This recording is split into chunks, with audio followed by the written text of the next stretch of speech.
na história do Brasil nós tivemos tantas opções de quadrinhos luxuosos, quadrinhos maravilhosos, quadrinhos com muito refino para que você possa adquirir. Só que se engana quem acha que não existem possibilidades de comprar bons quadrinhos com preços excelentes. Sim! A editora Panini tem lançado várias coleções de quadrinhos, tanto da Marvel quanto da DC, que são quadrinhos de qualidade e muito acessíveis. Eu vou te mostrar nesse vídeo aqui, eu vou comentar com você a respeito desta coleção aqui muito bacana, Grandes Heróis DC, os Novos 52. O que acontece é o seguinte, eu já li boa parte desse material porque saíram em outras coleções, essas edições saíram em outras coleções, e eu vou comentar com você os 10 primeiros números da coleção Grandes Heróis, os Novos 52. E cara, são assim quadrinhos muito acessíveis, de valores muito legais, com ótimo acabamento.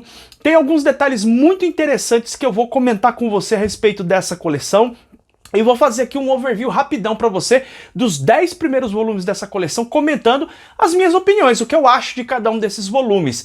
Tem um detalhe interessante aqui, e aí já falando propriamente da coleção, que é uma coisa que eu gosto bastante. Primeiro é o preço, cara, muito acessível. O primeiro volume dessa coleção é uma história do Batman, Batman Corte das Corujas, uma história fechada. E ó, cara, saiu com esse negocinho aqui, ó, preço de capa aí de R$29,90 e você consegue encontrar até com mais descontos. Você consegue pagar até mais barato. Onde isso, Sherlon? No nosso canal de Telegram, porque olha só o detalhe. Aqui na descrição eu vou deixar os links para que você possa adquirir os volumes dessa coleção. Só que tá esgotando rápido. A galera tá comprando bastante, tá esgotando rápido. Só que ele esgota, aí volta de novo e tal. Então aqui na descrição eu vou deixar os links, tá? Para você adquirir os que estão disponíveis nesse momento. Mas se você não encontrou aquele que você queria, eu recomendo fortemente que você entre no nosso canal de Telegram, porque a gente está postando lá. E assim que esses volumes estiverem disponíveis, você pode adquirir. Lembrando que eu vou falar dos 10 primeiros, mas já tá, acho que no 14º aí em pré-venda, tá? Então você pode ir comprando esses volumes dessa coleção. Recomendo fortemente que você esteja no nosso canal de Telegram.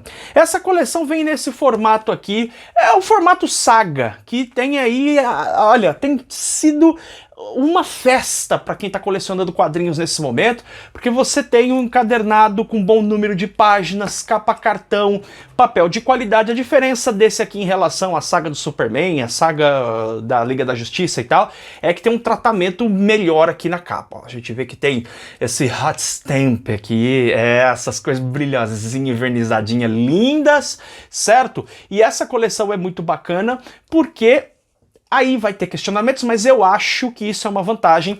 É o fato de que a coleção não é de um personagem só. Você não precisa colecionar todos os números. Tem numeração na coleção aqui na lombada, mas se você não for aquela pessoa que tiver toque com essa questão, você não precisa comprar todos os números. Porque tá saindo Batman, tá saindo Superman, tá saindo Mulher Maravilha, Flash, Aquaman, Liga da Justiça. De repente tem um volume aí que você não tá afim de colecionar, você pode focar nos personagens que você mais deseja, né?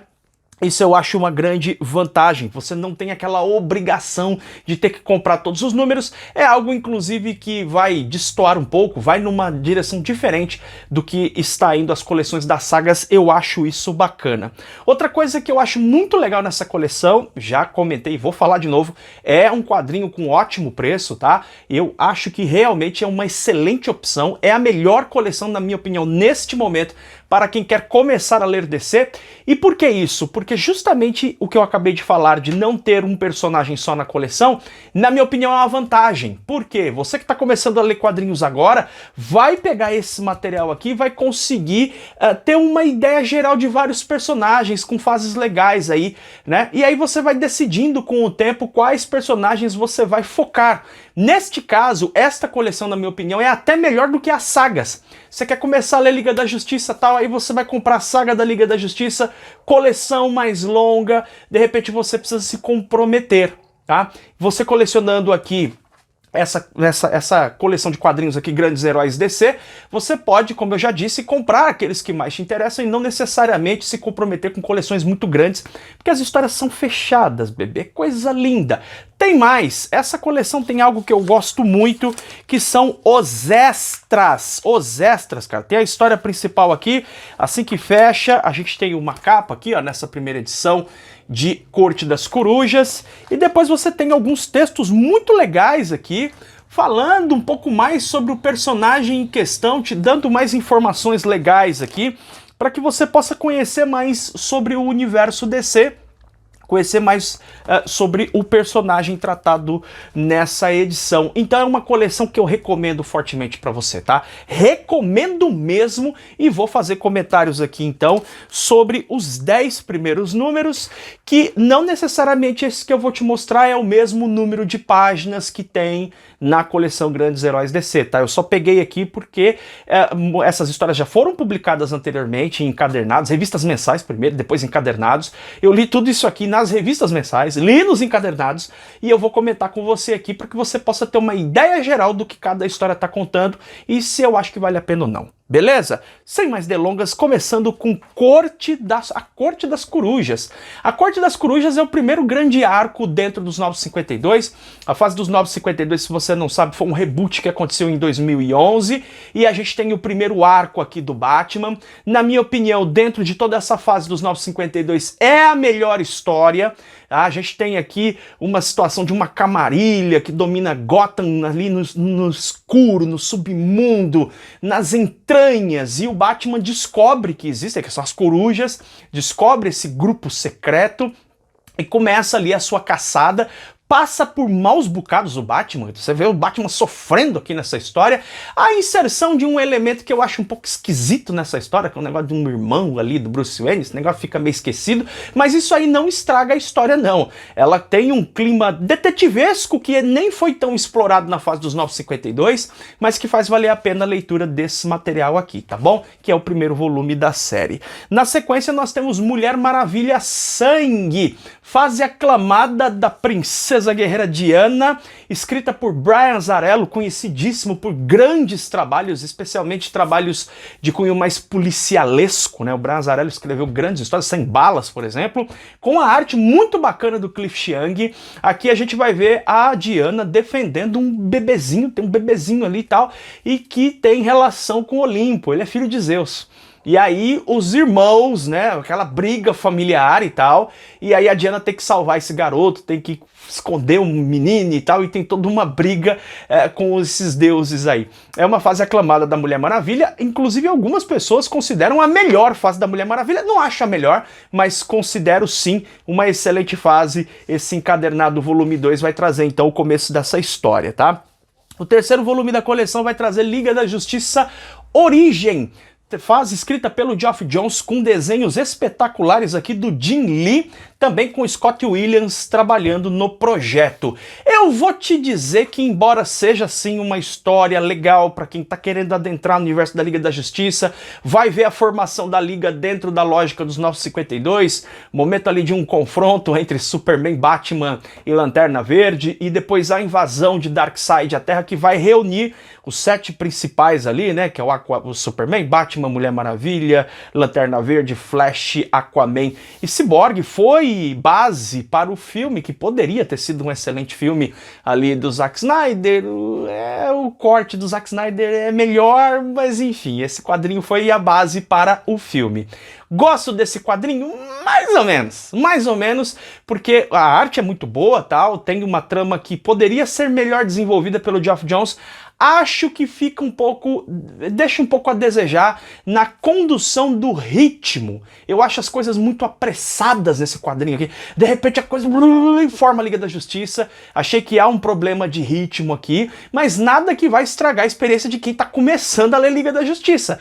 Para quem está começando a ler Liga da Justiça, sim, é indicado. É uma boa opção para você conhecer os personagens. Mas ele tem alguns problemas de ritmo. O Geoff Johns, na sequência, vai sim fazer fase espetacular da Liga da Justiça, depois vai misturar ali com histórias do Aquaman, o Trono de Atlântida, e vai ter bons, excelentes momentos. Acho até que a Liga da Justiça, pensando como um todo, dentro da fase dos 952, é um tanto quanto subestimada. Menos esse primeiro aqui. Esse primeiro deixa um pouco a desejar, mas sim, se você quer conhecer a Liga da Justiça, para começar a ler Liga da Justiça, é uma boa opção, tá bom? Depois nós temos Superman. Aqui vem, só pra você ter uma ideia, esse negócio do tamanho dos quadrinhos, que aqui, quando a Panini lançou no formato encadernado, ela lançou numa espécie de ônibus. Na época nem se publicava ônibus aqui no Brasil, mas isso aqui é praticamente um ônibus, cara.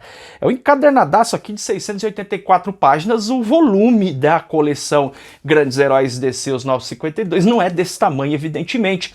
Nós temos aqui o Grant Morrison escrevendo a origem do Superman dos 952. Esse Superman dos 952, ele não existe mais na cronologia, depois deram fim nele, tá? Mas trouxe uma história que causou muitas torcidas de bico. Muita gente não gostou da abordagem do Grant Morrison, mas a verdade é que quando você lê esse trabalho e sabendo que o Grant Morrison estava se inspirando muito no Superman original lá de 1938, cara, você consegue encontrar muito valor nesse trabalho. Eu concordo que lá na frente o Morrison vai dar uma embolada, depois ele vai fazer uma fase muito estranha com o Superman na fase dos 952, essa fase nem vai conter nesse encadernadinho aí de Grandes Heróis DC, os 952, tá bom? O começo do Grant Morrison é bem legal, ele vai fazer o Superman atuar assim de calça jeans, o Superman início de carreira, né, com uma camisetona, tem hora que ele tá com uma camiseta branca. Cara, é legal, é divertido, é uma boa história. Relendo depois de alguns anos eu vi que tem sim muita qualidade esse início, depois o Morrison perde um pouco a mão, mas o começo vale a pena, então eu recomendo esse encadernado, esse número aí da coleção, tá? Agora esse aqui, cara, eu recomendo que você, inclusive, quando puder, leia não só a edição aí dos Grandes Heróis DC, os 952, como o ônibus, cara. É, porque já foi publicado o ônibus do Aquaman, a fase do Geoff Johns, com os desenhos aí do Ivan Reis, brasileiro, que tá simplesmente picando na arte aqui. O cara tá realmente chutando porta, cara. O negócio é lindo demais.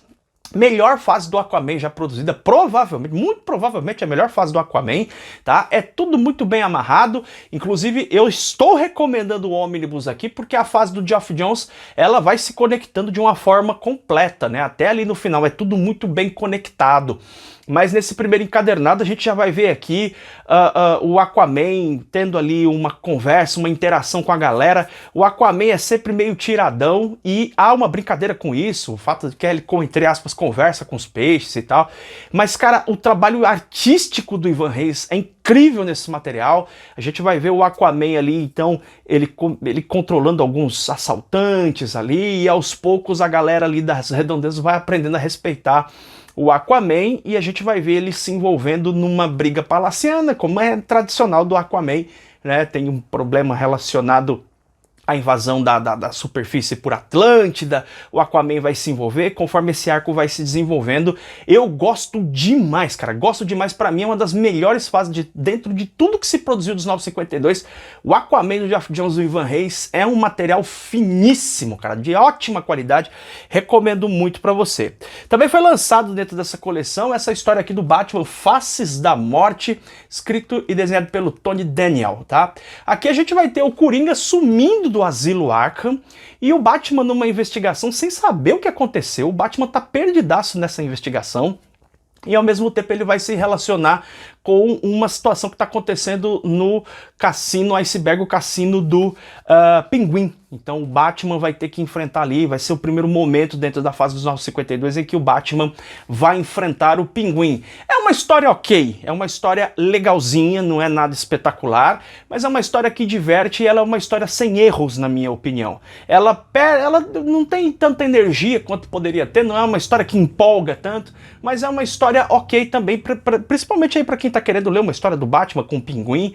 Foi da fase dos 952. Seguindo aí com Flash, seguindo em frente.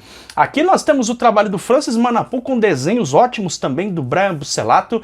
O Flash é um personagem que ele tem uma característica curiosa. Eu nunca li histórias do Flash de achar tão ruins assim, que pô, me decepcionaram. Também nunca li nada do Flash que fosse tão absurdamente espetacular a ponto de explodir minha cabeça. Nossa, que coisa incrível.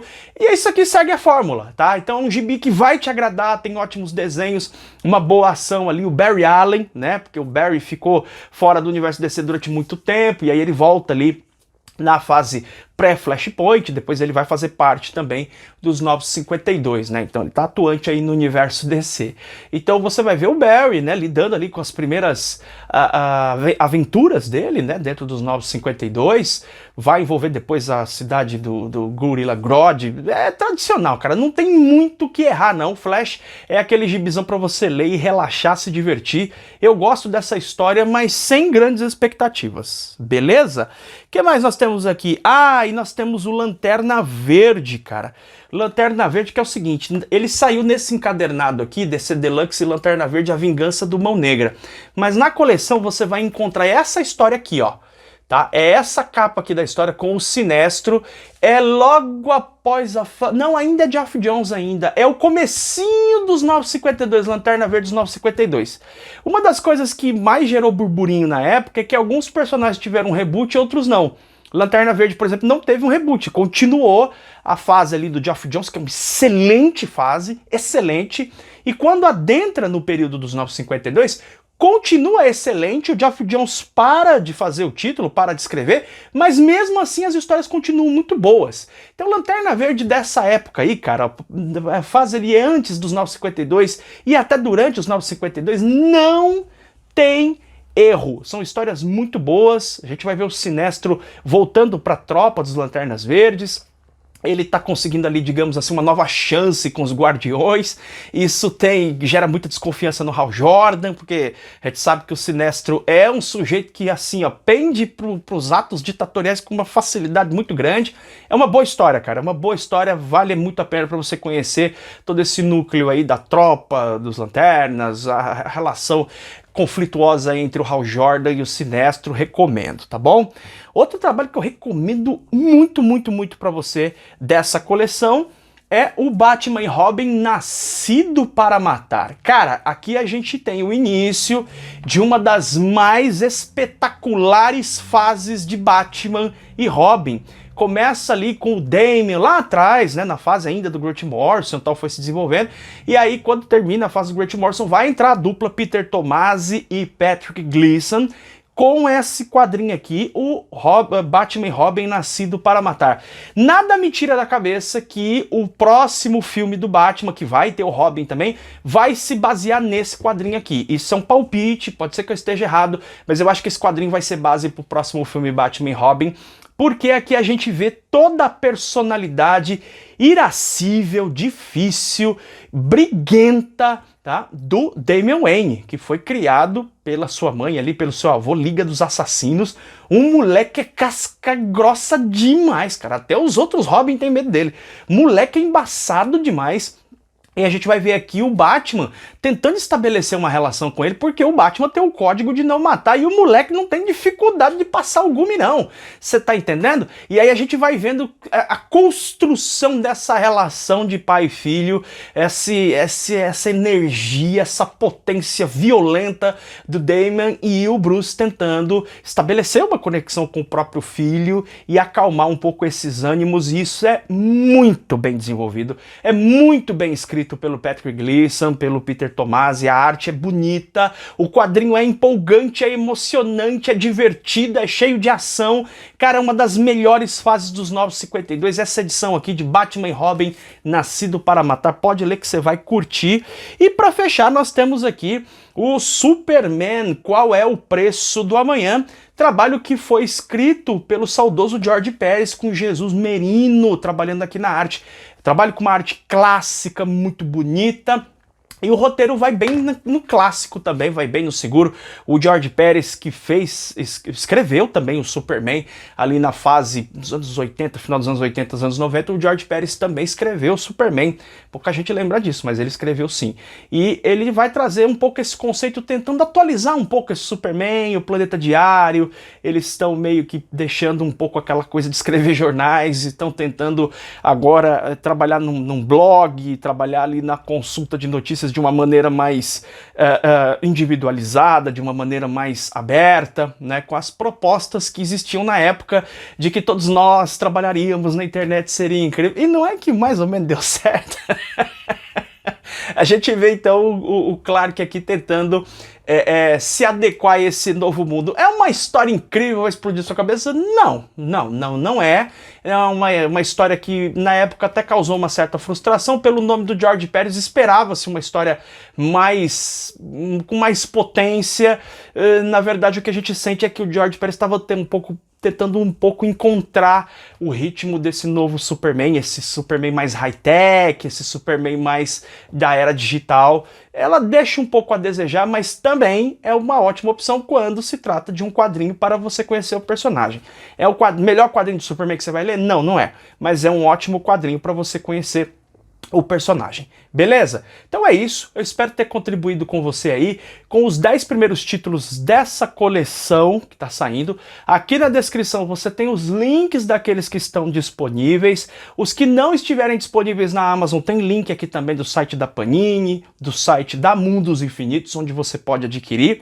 E eu insisto que você entre no nosso canal de Telegram, porque a gente pode ali, inclusive, trazer essas edições com descontos especiais. São quadrinhos com ótimo custo-benefício. Eu tenho certeza que você vai curtir ter isso na tua estante, vai curtir ler esses quadrinhos, e fica ligado porque, se você quiser, eu posso trazer mais programas aqui no futuro. Afinal de contas, eu trouxe os 10 primeiros, mas a coleção continua, já tem vários volumes disponíveis aí dessa coleção. Você quer uma segunda parte lá na frente aí, falando do 11º ao 20º? Deixa o seu comentário aqui, a gente se vê em breve em mais um programa do canal BB HQs. Beijo enorme no seu coração, tchau, tchau!